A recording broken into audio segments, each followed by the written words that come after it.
এই যে ঈদের কয়েকদিন পরে দৌলতিয়া ঘাটে বাসটা যে ডুবে, একই সাথে বাসের ভিতরের অনেক মানুষগুলো যে ইন্তেকাল করলো, তারা কি জানতো যেখানে তাদের মৃত্যু হবে? কথা বলেন না, জানা ছিল? জানা ছিল না। মৃত্যুটা সেকেন্ড। রাসূল সাল্লাল্লাহু আলাইহি ওয়াসাল্লাম বলেছেন, কিয়ামতের আগ মুহূর্তে মানুষ 1 মিনিট আগেও জানবে না যে সেখানে মারা যাবে। কিয়ামতের আগ মুহূর্তে, এটা একটা রাসূল বলেছেন যে কিয়ামতের আগ মুহূর্তে মানুষের মৃত্যু হবে সেকেন্ডের ভিতরে। সে জানবে সে আমি আরো 50-60 বছর বাঁচব, কিন্তু উপস্থিত যে মারা যাবে, ওই জায়গায় যে মারা যাবে, সে বিন্দু পরিমাণ টের পাবে না। কারণ ঘন ঘন মৃত্যু দান করবেন। আওয়াজ দিয়ে বলেন তিনি কে? ঈদের পর থেকে যত জায়গায় অ্যাক্সিডেন্ট দেখলাম, আমার মনে হয় না যে এত অ্যাক্সিডেন্ট আমরা রমজানের আগে বা রমজান মাসে দেখছি। কিন্তু ঈদের পরে যত অ্যাক্সিডেন্ট, আপনাদের ফেনী লেমুয়াতে ঈদের পরের দিনে 3 জন মারা গেছে। ঢাকা চট্টগ্রামের হাইওয়েতে গতকালকে প্রাইভেট কার এবং স্টার লাইন বাসের সাথে সামনাসামনি একদম প্রাইভেট কারে প্রায় 6 জন ইন্তেকাল করছে, একবারে জাগাত। ওই প্রাইভেটের ভিতরে হয়তো কয়েকজন ছিল ফ্যামিলির, সবাই মারা গেছে, শুধু একটা বাচ্চা জীবিত আছে। এখান থেকে আমি বুঝতে পারলাম সবাই মারা গেল, একজন বাচ্চা জীবিত ছিল। তাহলে বোঝা যায় মৃত্যুটা কার হুকুমে হয়, কোনো সন্দেহ নেই। নাস্তিকেরা বলে যে আল্লাহ বলতে কিছু নাই, নাউজুবিল্লাহ বলেন। চিন্তা করেন, একটা প্রাইভেট কারের ভিতরে ফ্যামিলির সবাই মারা গেল, একজন বাচ্চা শুধু জীবিত থাকলো। কারণ বাচ্চাটার শক্তিও কম, বাচ্চাটার মেধাও কম, বুদ্ধিও কম। বাবার বুদ্ধি বেশি, শক্তি বেশি, শক্তি বুদ্ধি দিয়ে বাবা বাঁচতে পারলো না, কিন্তু ছেলেটা বেঁচে গেল। সুবহানাল্লাহ বলবেন না? তাহলে মৃত্যু থেকে কি বুদ্ধি দিয়ে বাঁচা যায়? শক্তি দিয়ে বাঁচা যায় না।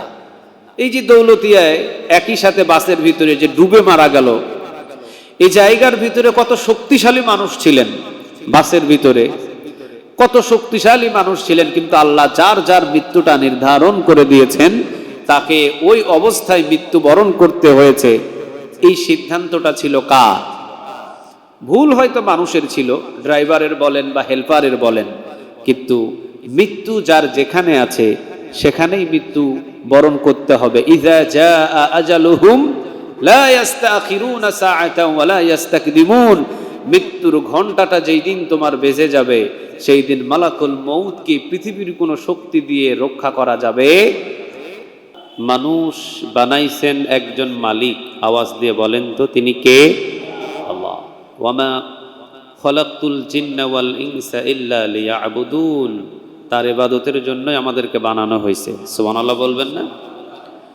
এই জন্য পৃথিবীতে আমাদের কোনো বন্ধু থাকুক আর না থাকুক, যে কোনো পরিস্থিতিতে থাকি, আমাদের একটা সিদ্ধান্ত থাকতে হবে যে আমাদের মালিক যেন আমাদের কাছ থেকে না সরে যায়।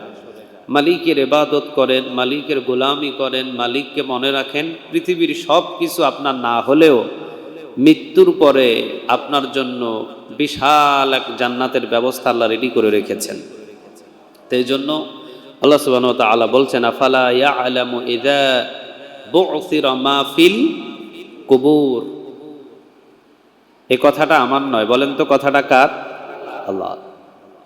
কবর বলে এমন একটা জায়গা আছে, যে জায়গাটা আমাদের অপরিচিত নয়, প্রত্যেকের পরিচিত।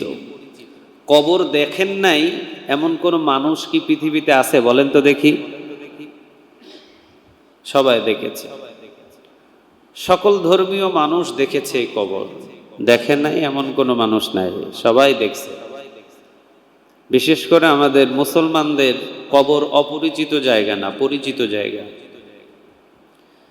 এ পর্যন্ত আমরা কতবার কবরে গিয়েছি, কতবার কবরের পাশে দাঁড়িয়েছি, এটারও কোনো হিসাব নাই। কিন্তু আমাকে যে যেতে হবে এই কবরে, এই চিন্তাটা আজ পর্যন্ত আমরা আমাদের মাথায় সেট করতে পারি না।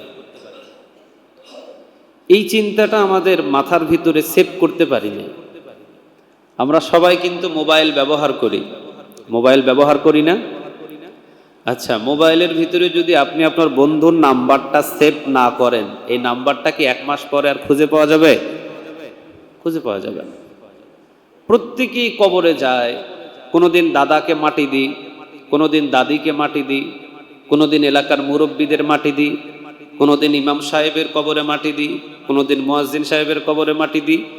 একটার পর একটা কবরে আমি মাটি দিচ্ছি, কিন্তু আমি যে কবরে যাব এই চিন্তাটা আজ পর্যন্ত আমাদের মেমোরিতে আমরা সেভ করতে পারি নাই।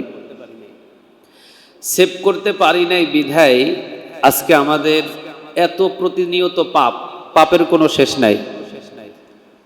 আমার আমল নামার হিসাব আমাকেই দিতে হবে। আমার আমল নামার হিসাব কি অন্য কেউ দিবে? আপনারা বলেন। লা তাজিরু ওয়াজিরাতু বিজরা উখরা, যার যার বোঝা তার তার কাঁধের উপরে চাপায়া দিবেন। আওয়াজ দিয়ে বলেন তিনি কে? এই জন্য আল্লাহ রাব্বুল আলামিন বলেছেন, লা তাজিরু ওয়াজিরাতু বিজরা উখরা, যার যার বোঝা তার তার কাঁধের উপরে চাপানো হবে, কারো বোঝা কারো কাঁধের উপরে চাপানো হবে না। আপনি যতটুকু নেক আমল করেছেন, আপনার নেক আমলটা আপনার কাঁধের উপরে চাপায়া দিবেন। আওয়াজ দিয়ে বলেন তিনি কে? এই জন্য আল্লাহ বলছেন, আফালা ইয়ালামু ইযা বু'থিরা মা ফিল কুবুর ওয়া হুসিলা মা ফিস সুদূর ইন্না রাব্বাহুম বিহিম ইয়াউমা ইযিল লাখাবীর। বলেন কথাটা কার? আফালা ইয়ালামু ইযা বু'থিরা মা ফিল কুবুর, আল্লাহ বলছেন তবে কি সে জানে না, তবে কি মানুষগুলো জানে না যে কবর থেকে আমি আবার মানুষদেরকে সেখান থেকে আবার জীবন দান করে সেখান থেকে আবার কিয়ামতের ময়দানে দাঁড় করাবেন। আওয়াজ দিয়ে বলেন তিনি কে? কবর থেকে আবার উঠাবেন, তবে কবরের ভিতরে যে কত কাল রাখবে এটা আল্লাহ সুবহানাহু ওয়া তাআলা ছাড়া কেউ জানে না। কতকাল যে আপনি মাটির ঘরের ভিতরে থাকবেন এটা আল্লাহ ছাড়া কেউ জানে না। সারা জীবন আপনি থেকেছেন নিজের ঘরে লাইট জ্বালানো, নিজের ঘরে নরম বিছানায়, নিজ ইচ্ছায় শীতের সময় একটা কম্বল যদি কাজে না হয় আরেকটা কম্বল টান দিয়ে নিয়েছেন। যদি বেশি ঠান্ডা লাগে ঘরের ভিতরে হিটারের ব্যবস্থা করেছেন। কিন্তু আল্লাহ বলছেন এমন একটা কবরের ভিতরে তাকে রাখা হবে যেখানে কোনো বিছানা নাই, কোনো আলো নাই, পোকা এবং মাকড় যেখানে বসবাস করে, ওই স্থানের ভিতরে মানুষদের চিরস্থায়ী জায়গা কিয়ামতের আগ মুহূর্ত পর্যন্ত ব্যবস্থা করে দিয়েছেন। তিনি কে? আল্লাহ। আল্লাহ, চিন্তা একটু করে দেখেন। আল্লাহ বলছেন, আফালা ইয়ালামু ইযা বু'থিরা মা ফিল কুবুর, আরে কবর থেকে তো আমি উঠাবো, তবে কোন দিন উঠাবো এটা নির্ধারিত কোনো টাইম নাই। আপনার 200 বছর আগে দাদার দাদা তার দাদা যে কবরে শুয়ে আছে ওদেরকে এখনো উঠানো হয় নাই, আরো কত হাজার বছর সেখানে থাকবে এটা কি তাদের জানা আছে? কথা বলেন না কেন আপনারা? জানা আছে? আচ্ছা, আমরা যে মারা যাব, আমরা মারা যাওয়ার পর কত হাজার বছর এই কবরের ভিতরে থাকতে হবে আমাদের, এটা কি আমাদের কারো জানা আছে? আল্লাহ ওই কথাটাই বলছেন। তবে কবরের ভিতরে যে কত হাজার বছর থাকবে এটা নির্ধারিত আমি কাউকে জানাই নাই। তবে এতটুকু জানালাম, কিয়ামতের ময়দানে যখন সিংহায় ফুৎকার দেওয়া হবে, ইজাজুল জিলাতিল আরদু জিলজালাহা ওয়া আখরাজাতিল আরদু আসকালাহা ওয়া ক্বালাল ইনসানু মা লাহা ইয়াওমাইযিন তুহাদ্দিসু আখবারাহা বিআন্না রাব্বাকা আওহা লাহা يومئذ يصدر الناس أشتاتا ليروا أعمالهم فمن يعمل مثقال ذرة خيرا يره ومن يعمل مثقال ذرة شرا يره। বলেন কথাটা কার? আসমান এবং জমিনের ভিতরে কম্পমান সৃষ্টি হবে। ইযাশ শামসু কুওয়িরাত ওয়া ইযান নুজুমু কাদারাত ওয়া ইযাল জিবালু সুয়িরাত ওয়া ইযাল ইশারু উত্তিলাত। কিয়ামত যেদিন আসবে আসমান এবং জমিন, সূর্য এবং চন্দ্র এবং তারকারাজি সমস্তগুলো একজনের হুকুমে ধ্বংস করে দিবেন। বলেন হুকুমটা কার? ওয়া কুল্লু ইনসানিন আলজামনাহু তাইরাহু ফি উনুকি ওয়া নুখরিজু লাহু ইয়াউমাল কিয়ামা কিতাবান ইয়ালকাহু মানসুরা। আল্লাহ বলছেন যেদিন কিয়ামত হয়ে যাবে সেই দিন প্রতিটা মানুষদেরকে আমি উঠানোর পরে তাদের গলার কাছে এক একটা আমল নামার মেমোরি লটকায়া দিব। সুবহানাল্লাহ বলেন। যার যার আমল নামা 50 বছর 60 বছরের আমল নামা, এই 50-60 বছরের আমল নামার এক একটা মেমোরি আমাদের এই গলার ভিতরে ঝোলাইয়া দিবেন। আওয়াজ দিয়ে বলেন তিনি কে? তাহলে আমার কর্ম আমার কাছে থাকবে, কারো কাছে যাবে না। কিন্তু আল্লাহ বলছেন তোমাদেরকে যে অন্ধকার কবর থেকে উঠানো হবে, এই অন্ধকার কবরের ভিতরে যে কতকাল রাখা হবে এটার একটা নিদর্শন তোমরা জানতে পারো। কিয়ামতের ময়দানে যখন আমি কিয়ামত গঠিত করে দিব, কিয়ামতের ময়দানে হাজার হাজার লক্ষ লক্ষ কোটি কোটি মানুষ দুনিয়া থেকে বিদায় হয়ে যাবে। তবে কিয়ামতের ময়দানে সর্বশেষ যে ব্যক্তি ইন্তেকাল করবে ওই ব্যক্তিটাকেও আমি অন্ধকার কবরের ভিতরে 50,000 বছর আযাব তাকে গ্রেফতার করে রাখবো। আল্লাহু আকবার। 50,000 বছর ওই ব্যক্তিটা গ্রেফতার হয়ে থাকবে। কিয়ামতের ময়দানে যেই ব্যক্তি সর্বশেষ ইন্তেকাল করবে ওই ব্যক্তিটাকেও, কিয়ামতের ময়দানে যে ব্যক্তি সর্বশেষ ইন্তেকাল করবে ওই মানুষটাকেও অন্ধকার কবরের ভিতরে 50,000 বছর গ্রেফতার করে রাখবেন। আওয়াজ দিয়ে বলেন তিনি কে? দুনিয়ার হায়াত তো আমরা 1000 বছরও পাই না, মাত্র 50 আর 60 বছর, 100 বছরও তো যাব না। অথচ যে ব্যক্তি কিয়ামতের যেদিন ঘটিত হবে সর্বশেষ যে ব্যক্তিটা ইন্তেকাল করবে ওই ব্যক্তিটাকে অন্ধকার কবরের আযাবের ভিতরে 50,000 বছর গ্রেফতার করে রাখবেন। আওয়াজ দিয়ে বলেন তিনি কে? মানে কবরের ভিতরে তাকে 50,000 বছর রাখবে। তে যেই দিন কিয়ামত হবে ওই দিন যে ব্যক্তি মারা যাবে সর্বশেষ, ওই ব্যক্তিটা যদি 50,000 বছর কবরের আযাবের ভিতরে থাকে তাহলে আমার আর আপনার যে কত হাজার বছর থাকতে হবে এটার কি কোনো হদিস খুঁজে পাওয়া যাবে?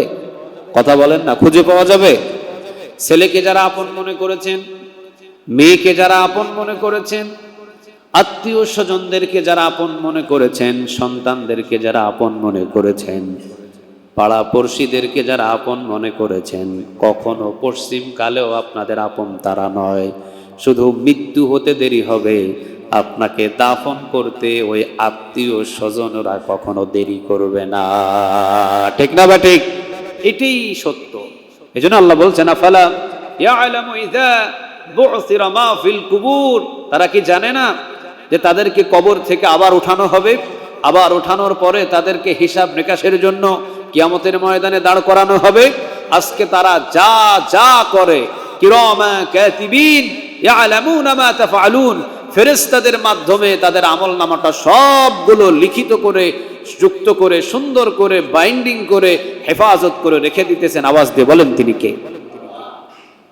এই জন্য যা কিছু করেন সাবধানে করেন। রমজান মাসে আমরা খুব ভদ্র ছিলাম, খুব ভালো ছিলাম, কিন্তু রমজান যাওয়ার পরে আমাদের অনেকের আগের পাপ কাজগুলো চালু হয়ে গেছে। ঠিক না বা ঠিক? এই জন্য খুব সাবধান। আল্লাহ সুবহানাহু ওয়া তাআলা যেন আমাদের প্রত্যেককে অন্তত কবরের ভয়টা আমাদের এই অন্তরের ভিতরে সেভ করার তৌফিক দান করে। আওয়াজ দিয়ে বলেন আমিন। তাহলে কবরে যে যেতে হবে, কবরে যে আমাকে যেতে হবে, কবর যে আমার শেষ ঠিকানা হবে, এটার ভিতরে কোনো সন্দেহ আপনাদের আছে? আর একটু জোরে বলেন না, সন্দেহ কি কারো আছে? মৃত্যুটা কোথায় হবে আপনারা বলেন, এইটা কি কারো জানা আছে? এই যে ঈদের কয়েকদিন পরে দৌলতিয়া ঘাটে বাসটা যে ডুবে, একই সাথে বাসের ভিতরের অনেক মানুষগুলো যে ইন্তেকাল করলো, তারা কি জানতো যে এখানে তাদের মৃত্যু হবে? কথা বলেন না, জানা ছিল? জানা ছিল না। মৃত্যুটা সেকেন্ড। রাসূল সাল্লাল্লাহু আলাইহি ওয়াসাল্লাম বলেছেন কিয়ামতের আগ মুহূর্তে মানুষ 1 মিনিট আগেও জানবে না যে সেখানে মারা যাবে। কিয়ামতের আগ মুহূর্তে, এটা একটা রাসূল বলেছেন যে কিয়ামতের আগ মুহূর্তে মানুষের মৃত্যু হবে সেকেন্ডের ভিতরে। সে জানবে সে আমি আরো 50-60 বছর বাঁচব, কিন্তু উপস্থিত যে মারা যাবে, ওই জায়গায় যে মারা যাবে, সে বিন্দু পরিমাণ টের পাবে না, কারণ ঘন ঘন মৃত্যু দান করবেন। আওয়াজ দিয়ে বলেন তিনি কে? ঈদের পর থেকে যত জায়গায় অ্যাক্সিডেন্ট দেখলাম, আমার মনে হয় না যে এত অ্যাক্সিডেন্ট আমরা রমজানের আগে বা রমজান মাসে দেখছি। কিন্তু ঈদের পরে যত অ্যাক্সিডেন্ট, আপনাদের ফেনী লেমুয়াতে ঈদের পরের দিনে 3 জন মারা গেছে। ঢাকা চট্টগ্রামের হাইওয়েতে গতকালকে প্রাইভেট কার এবং স্টার লাইন বাসের সাথে সামনাসামনি একদম প্রাইভেট কারে প্রায় 6 জন ইন্তেকাল করছে একবারে জাগাত। ওই প্রাইভেটের ভিতরে হয়তো কয়েকজন ছিল ফ্যামিলির, সবাই মারা গেছে, শুধু একটা বাচ্চা জীবিত আছে। এখান থেকে আমি বুঝতে পারলাম সবাই মারা গেল, একজন বাচ্চা জীবিত ছিল, তাহলে বোঝা যায় মৃত্যুটা কার হুকুমে হয়, কোনো সন্দেহ নেই। নাস্তিকেরা বলে যে আল্লাহ বলতে কিছু নাই, নাউজুবিল্লাহ বলেন। চিন্তা করেন, একটা প্রাইভেট কারের ভিতরে ফ্যামিলির সবাই মারা গেল, একজন বাচ্চা শুধু জীবিত থাকলো। কারণ বাচ্চাটার শক্তিও কম, বাচ্চাটার মেধাও কম, বুদ্ধিও কম।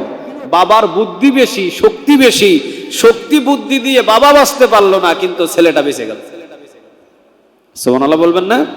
তাহলে মৃত্যু থেকে কি বুদ্ধি দিয়ে বাঁচা যায়, শক্তি দিয়ে বাঁচা যায় না? এই যে দৌলতিয়ায় একই সাথে বাসের ভিতরে যে ডুবে মারা গেল, এই জায়গার ভিতরে কত শক্তিশালী মানুষ ছিলেন, বাসের ভিতরে কত শক্তিশালী মানুষ ছিলেন, কিন্তু আল্লাহ যার যার মৃত্যুটা নির্ধারণ করে দিয়েছেন তাকে ওই অবস্থায় মৃত্যুবরণ করতে হয়েছে। এই সিদ্ধান্তটা ছিল কার? ভুল হয়তো মানুষের ছিল, ড্রাইভারের বলেন বা হেল্পারের বলেন, কিন্তু মৃত্যু যার যেখানে আছে সেখানেই মৃত্যু বরণ করতে হবে। ইযা জাআ আজালুহুম লা ইস্তাখিরুনা সাআতান ওয়া লা ইস্তাকদিমুন। মৃত্যুর ঘন্টাটা যেই দিন তোমার বেজে যাবে, সেই দিন মালাকুল মউতকে পৃথিবীর কোনো শক্তি দিয়ে রক্ষা করা যাবে